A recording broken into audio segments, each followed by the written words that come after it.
Well, good morning. Welcome to Viking Preparedness. I'm Pastor Joe Fox. You know, I got a great night's sleep last night. Got about 9 hours. And I woke up this morning about 5:05 thinking about sleep.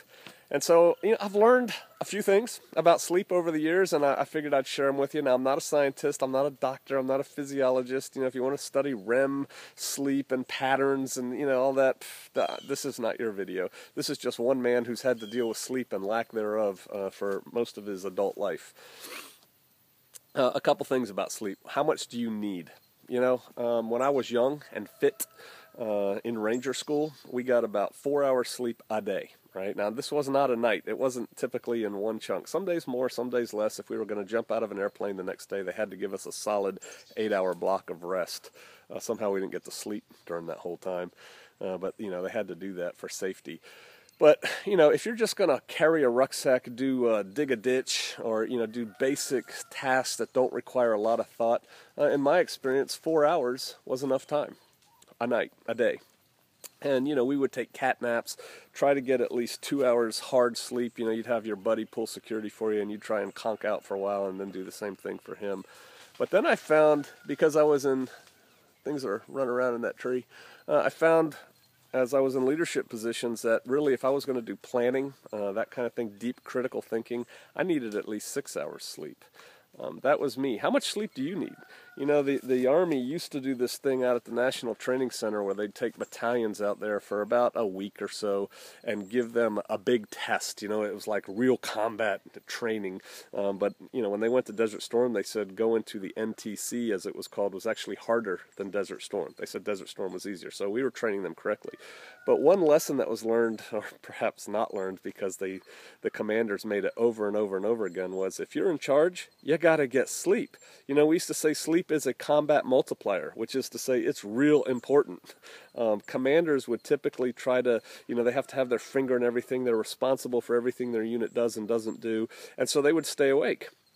And what we found is after 72 hours of staying awake in a simulated combat environment, where there are critical tasks, critical decisions that have to be made, things like that, these guys would just crash and burn and be worthless. And so you've got to come up with some kind of sleep plan. And so let's talk about that. Let's talk about your personal sleep plan. Today, just regular times, you should never go to sleep without your doors locked, an alarm on, your Dougie or something, because the last thing in the world you want to do is wake up with some bad guy looming over your bed, right? People should have to make noise to get at you when you're sleeping, and you should hear that noise. So you guys who like to sleep with big fans on in your bedroom or earplugs in, and, somebody could kick in your door with a tank and come charging up the stairs before you wake up, that's not very good idea.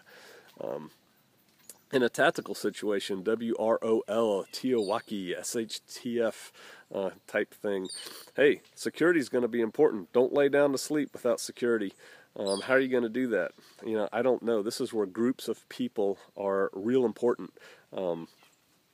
When I was in the military, in some of the units I was in, we would always have at least 1/3 of our people awake during tactical situations. 1/3 awake, ready to go, ready to respond to whatever happened, and 2/3 would sleep. Before you go down to sleep, do a couple things. Have everything packed up. Be ready to stand up and go. If it's the middle of your sleep cycle and bad things start happening and you got to scoot, you need to be ready to do that. You need to be ready to just stand up, grab your rifle, grab your rucksack, and move out.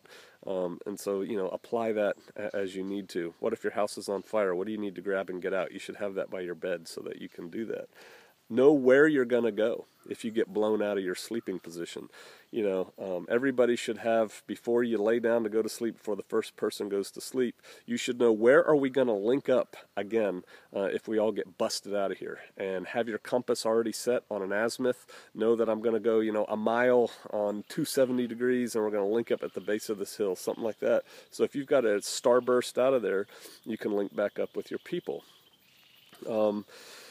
Let's see, security. If you're all by yourself or, there's only one or two guys and you really just can't stay awake, then what you want to do is crawl into the nastiest place you can get where people aren't going to come find you. Think like what we used to do in the jungle was crawl into a bamboo thicket, which are really thick and they're loud to move through. And so we'd crawl into the middle of one of those and then fall asleep because if somebody was coming in after us, we'd scoot out the backside, but we'd hear them and wake up. Same thing if you're on the run or you're by yourself, you know, get into that blackberry patch or something where somebody has to make noise and it's difficult for them to get at you while you're asleep, because you're going to need to get some real sleep at some time if you're going to continue to function, or you're going to start making bad mistakes. Bad mistakes will get you killed. Something else about sleep. I used to tell people, my people, if you can't sleep, you're not tired enough. And you know, there's some truth to that. You know, I've slept in some horrible positions. I've slept in a mud puddle before. I've slept, you know, with rocks this big on the ground, and it was just my turn to sleep, and I just laid down and slept because I was exhausted. But typically, you really want to be able to extend your body and get flat if you can. And so when you're selecting a site to sleep, do that.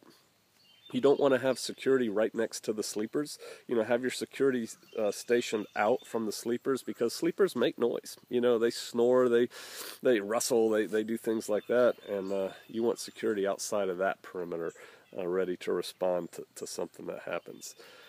So start thinking about sleep. Start thinking about how you're going to sleep. You know, whether it's a bug out situation, whether it's a security situation, or now you've got to have a sleep plan and it has to coincide with your security plan. Start thinking about how you're going to do that, where you're going to do that, and maybe do some practice, put some things into action. All right, I'll see you out there.